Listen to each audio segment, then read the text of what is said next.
Hello and welcome everyone to another episode of the Progressive Parenting Network Presents. Today we're going to be talking to the director of Beautiful Birth, the documentary.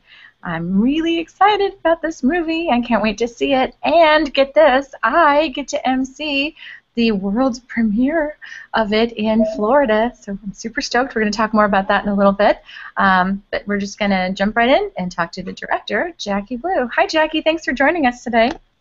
Hi, thank you for having me. I'm so excited about seeing this film, but before we get there, the idea of making a movie. Now, I hear activists tell me this stuff all the time. Activists will say they saw the business of being born and they're like, I want to make a movie, I want to direct a movie, but everybody wants to, but actually doing it just sounds so daunting and insane. Like, how did you get to do it? And aren't you a mother of 5 children?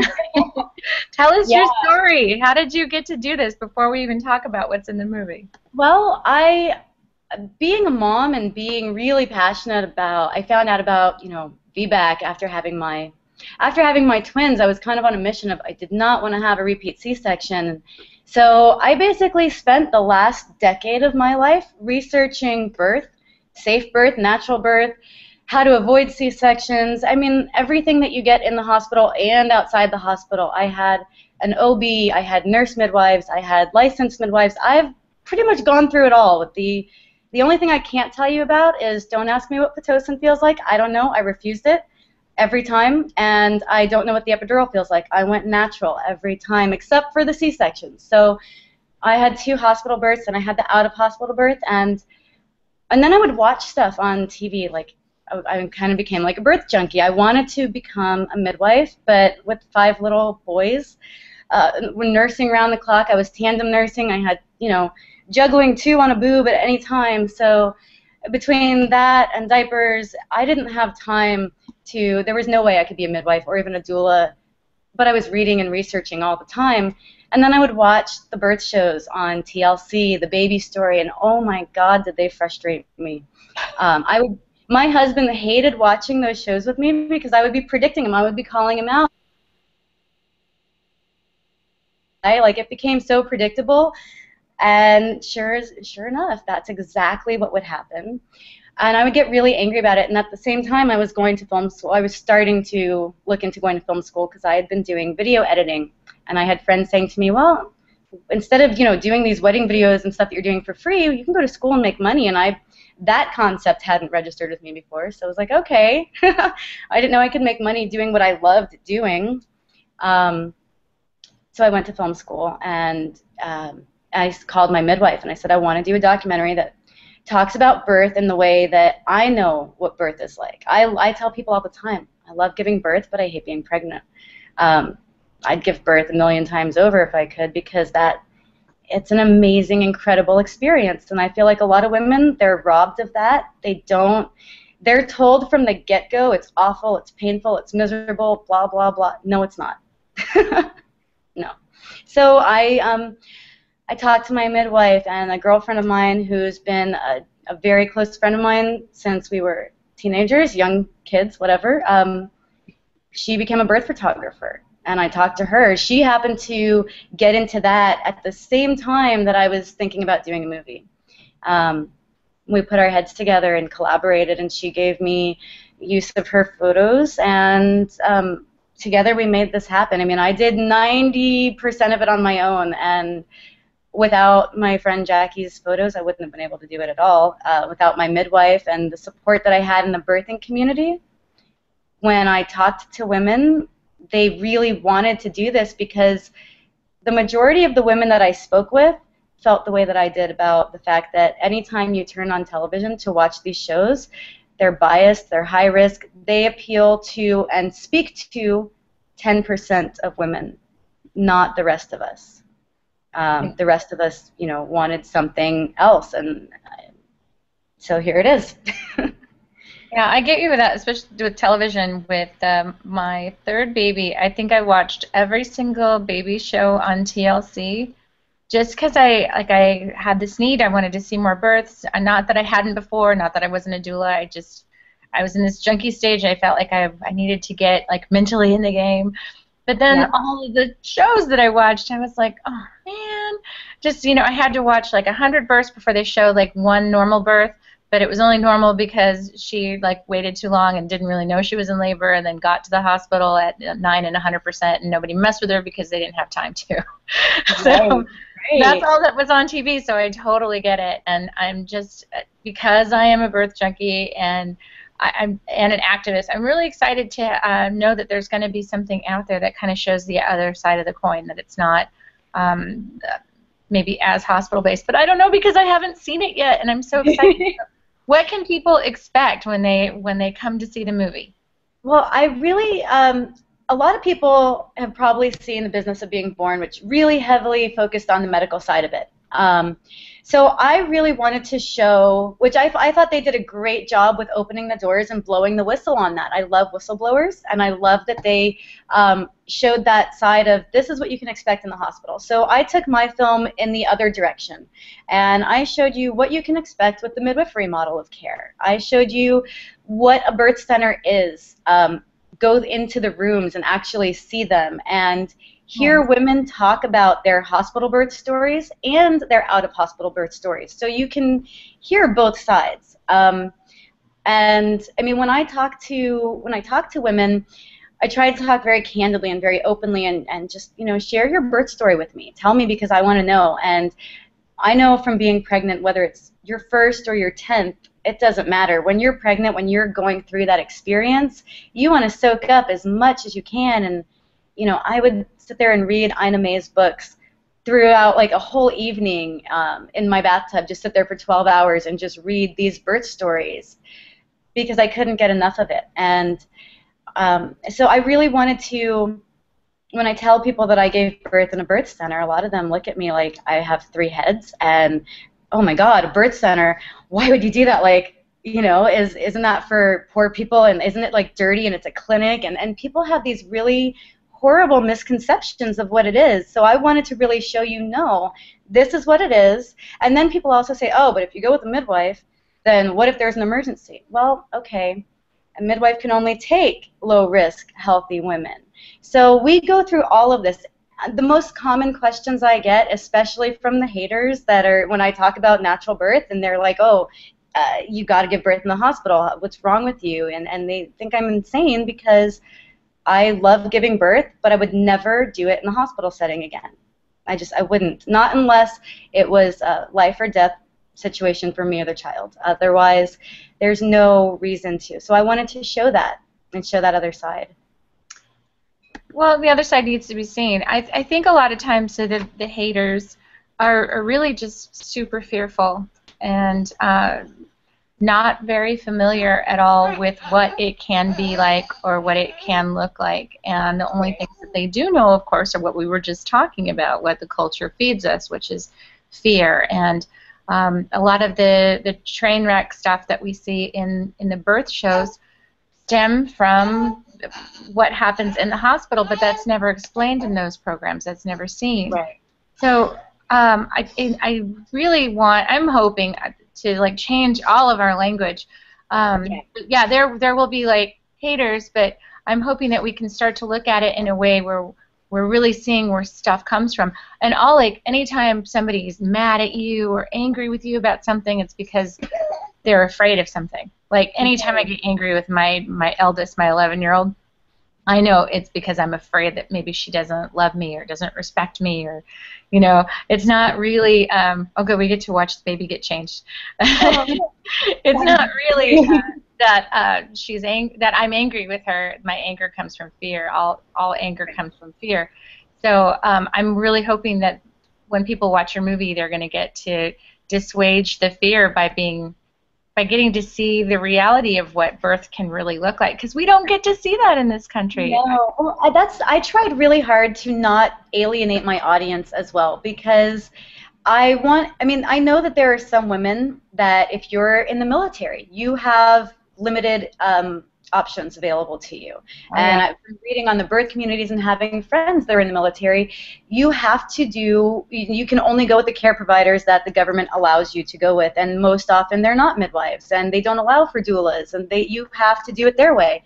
Or there's women, like I have a cousin who has a heart condition, and even though, you know, she wants to give natural birth, she's going to have to give birth in the hospital. So I wanted for women who don't have the choice, or if you're high risk, there's a complication, I want those women to not feel alienated and to feel like they can still gain information, positive information, from watching my film, because you can still have a natural or close to a natural experience in a hospital if you know your birth rights, if you know what options you do have, because if you don't know your options, you don't have any. Just like if you don't know your rights, you don't have any. So my main goal is, no matter where you choose to give birth, whether it's at home, in a birth center, at a hospital, in the wild, wherever you choose to give birth, know what your options are, know what your rights are, know what your body can do on its own, and when it's actually necessary to have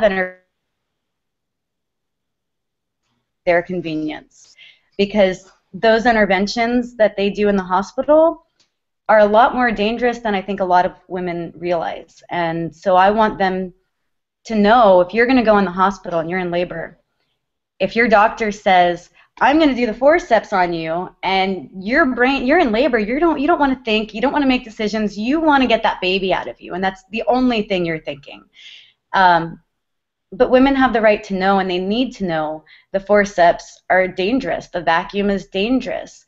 Breaking the waters is not always, it can introduce bacteria that's not native to the vagina and not good for the baby. So when people are telling me, well, thank God I was in the hospital or my baby would have died, my first thought is, I'm so sorry that you had that experience, and had you not been in a hospital, I guarantee 9 times out of 10 your baby probably would have been okay, because it's likely those interventions, more than likely, most often. Well, we want to say that.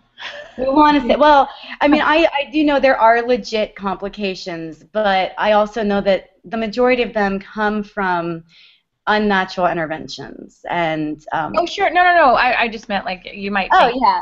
No, I have to be very careful with what I say, because I am aware. I've had the hospital and out of hospital. So I'm not slamming hospital births, and I'm not even slamming C-sections.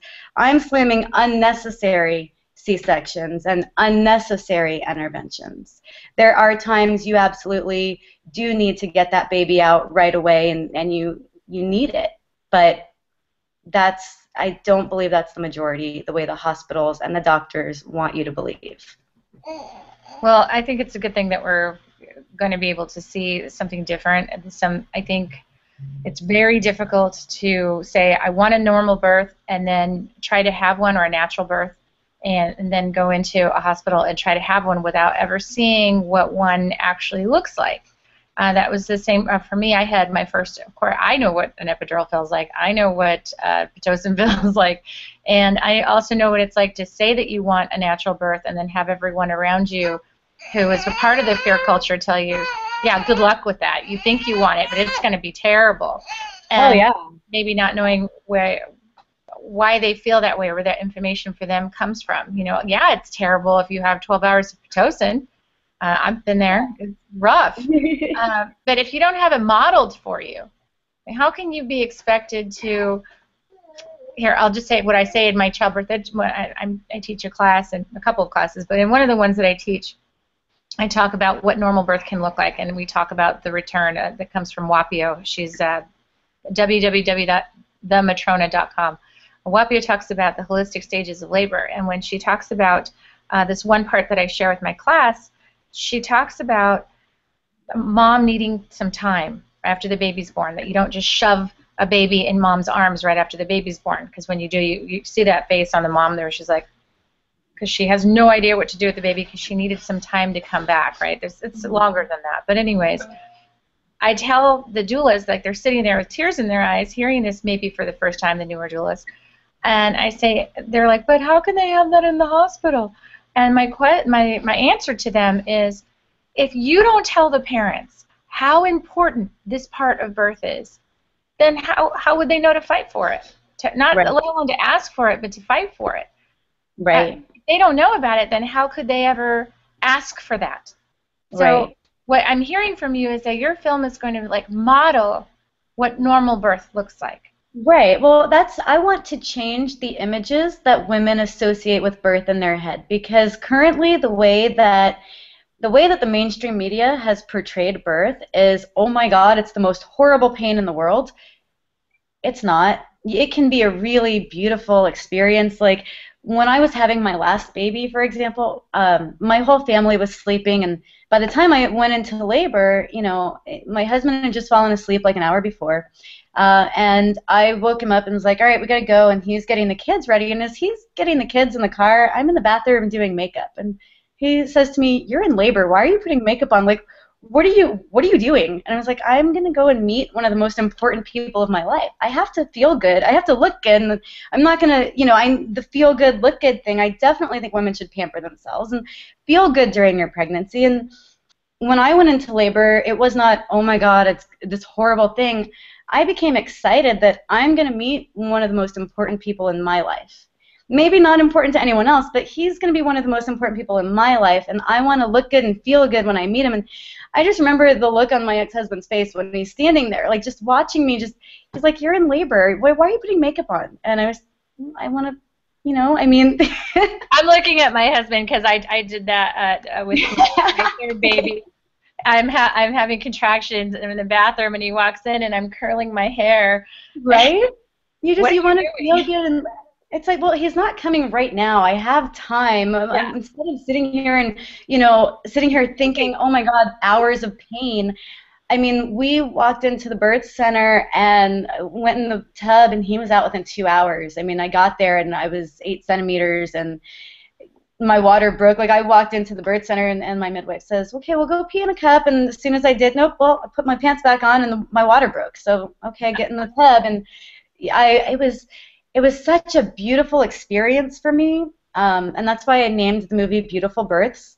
And if you look at the images, I mean, even on the poster, you see women smiling in labor. You don't see that in the hospital. You see women who are, yeah, they're feeling pressure, and it's, a little bit painful, but that pain, it's like a light switch, and it does, as soon as that head's out, that pain goes away, and the oxytocin, the love hormones kick in. There's nothing in the world that compares to that feeling.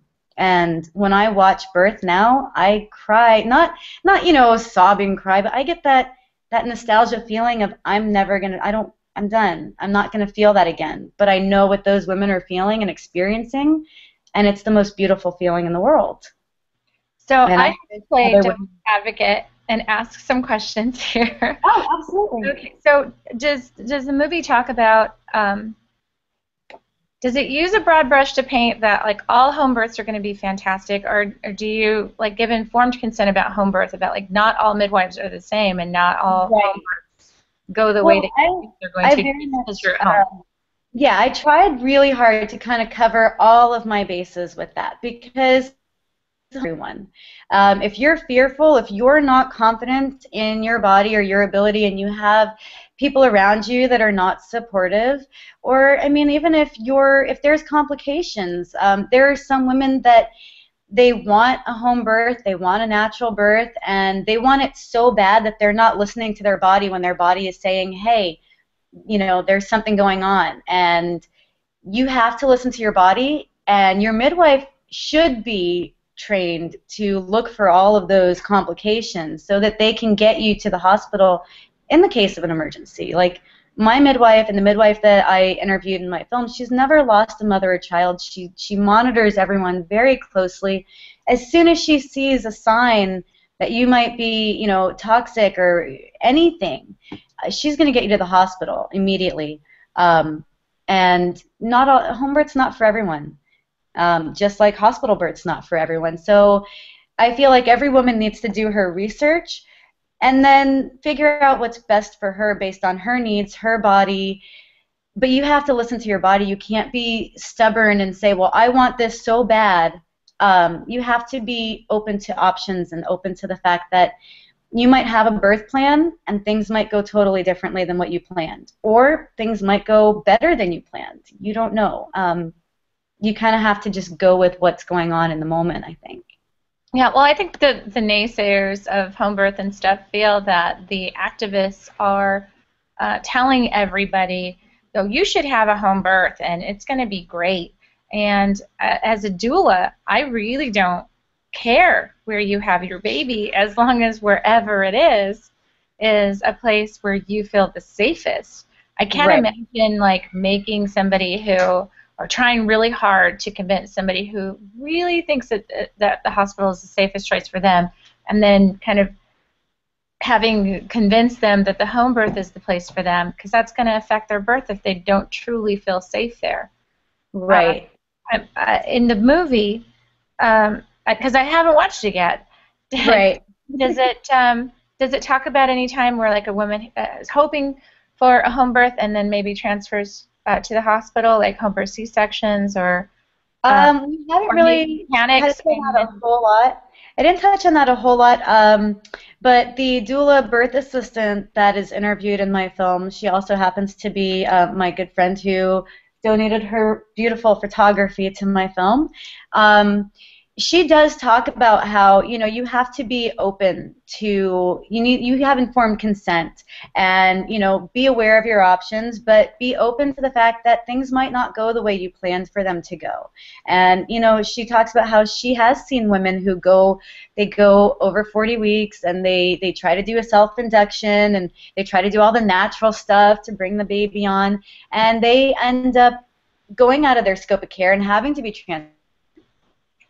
Is a very realistic possibility that does happen for some women.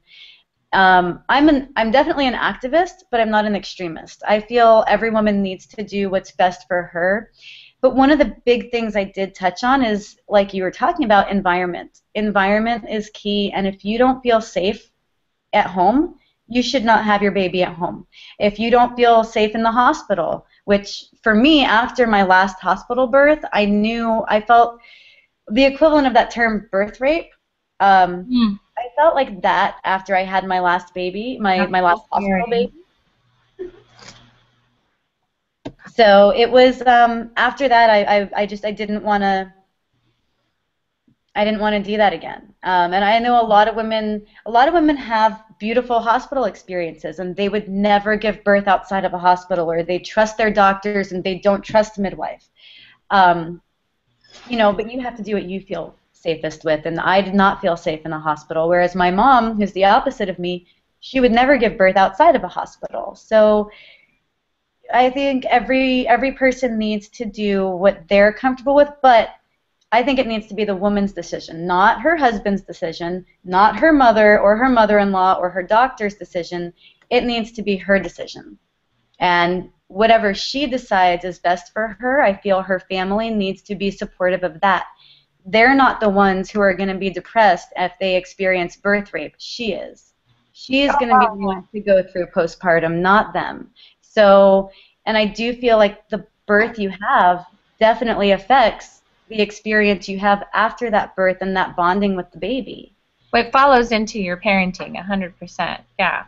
The birth is more than just one day. I don't know if you ever saw Karen Brody's play Birth, but there's a character in there that's like, yeah, well, my doctor's kind of a jerk, but, you know, who cares? It's just one day. And, you know, proceeds to have not such a great experience that she carries with her for the rest of her life. So it's not just one day for sure. So the other thing I'm hoping to, well, I want to ask from you is, are we going to be seeing anything like VBACs or breech births, or is it all just regular? Oh no, we have one woman who, when she's telling her story, and I love her story, she actually talks about two of her hospital experiences, because she had two hospital births before deciding she wasn't going to do that anymore.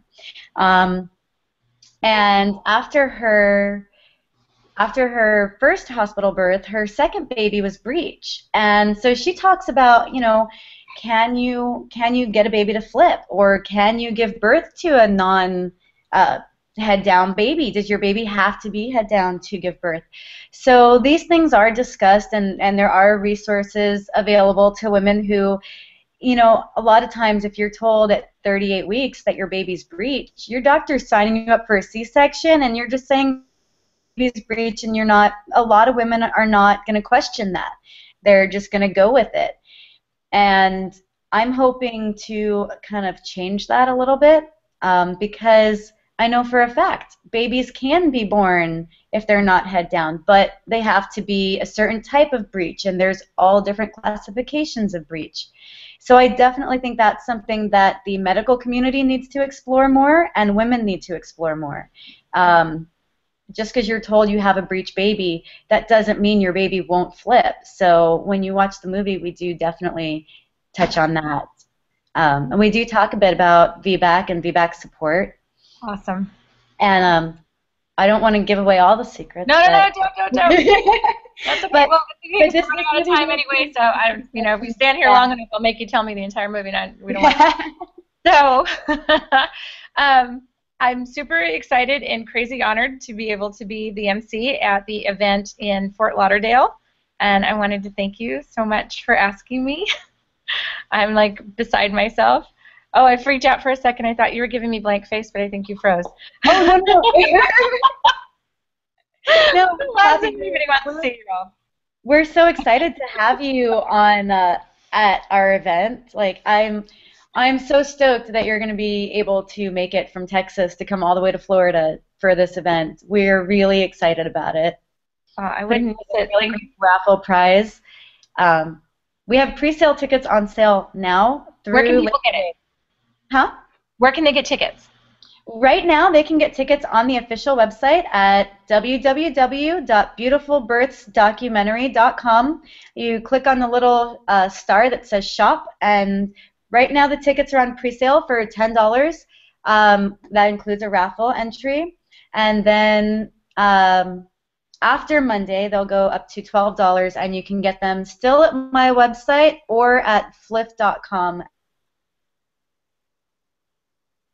website, because they are Cinema Paradiso is where we will be hosting that in Fort Lauderdale on the 8th. Really excited about that. So we're putting together a really great raffle prize. We're going to have you there as a special guest and a Q&A panel at the end. So it's going to be a lot of fun. I'm super excited. I'm so stoked that we could do this last minute. There's a wonderful midwife in Pompano who has actually made it possible for me to go by putting together a Rebozo workshop in Pompano, Florida on the 9th, the day after, so that I could afford to come because my invisible jet is again in the shop. So right. this worked out taken care of one day. Yeah, it's going to be a lot of fun. The night before, we're actually doing a smaller screening in Ocala for a lot of the ladies who donated their pictures to be in the film are in that area. So we're also going to do a Q&A panel, but it's a smaller screening, so there are fewer tickets available for that one. We do have a few left, but they've been going pretty fast, and I'm really excited to see the support from the birthing communities that are coming out in drones, and it's amazing. It's amazing to see this. I didn't expect the reaction to this for this film to be as huge as it is, but I'm really excited that it is because I feel that women everywhere can benefit from this. I feel like no matter where you're going to give birth or how you're going to give birth, there's information in my film that will apply to you in some way or another. Awesome. I'm so excited about this. So what if, let's say, I'm watching it in Austin, Texas, since I'm here in Austin, Texas. How can somebody, say, screen your film? How can they get more information about that? They can get in touch with me I have a lot of requests, actually, and I told them we're going to be starting the private screenings after September 15th. But I do have a lot of requests, so if anybody is interested in hosting a private screening, they can get in touch with me through the official website or even through the Facebook page. You can send a message to the official Facebook page, and there's 3 of us that I have 3 of my good friends are helping me administrate that. So one of us will get back to you and send you the information as far as what you can do to host a private screening in your local community. Or you can wait for the DVD to come out, which will be available. I'm looking at a late fall release for that. So the DVD will be available, or you can do private screenings. Okay, well that sound means we've come to the end of our program. Time. That's okay. It's 2:30. So you are amazing. You got the best timing. Oh, Thank you so much, Jackie, for joining me Thank today. you. I'm so excited to see you. I'm excited about the film. I hope everybody shares this with all of their friends and tells them about this great film that's going to be coming out. I hope so. If they want to know more about it, they can just watch this and get a good feel for it, and the amazing director and mom and my new friend who put this together. So thank you for joining me, dear. Thank you so much. Have a great day. Thank you. Everyone, thank you for joining us today. I hope we'll see you next time. If you want more shows like this, you can just go to the Progressive Parenting Network website at www.progressiveparentingnetwork.com. And all of these wonderful works are possible with the help from our sponsor, Beautiful. You can find them at BEEYOUTIFUL.com. Thanks again, everybody. You ready to nurse? Let's go nurse. Okay.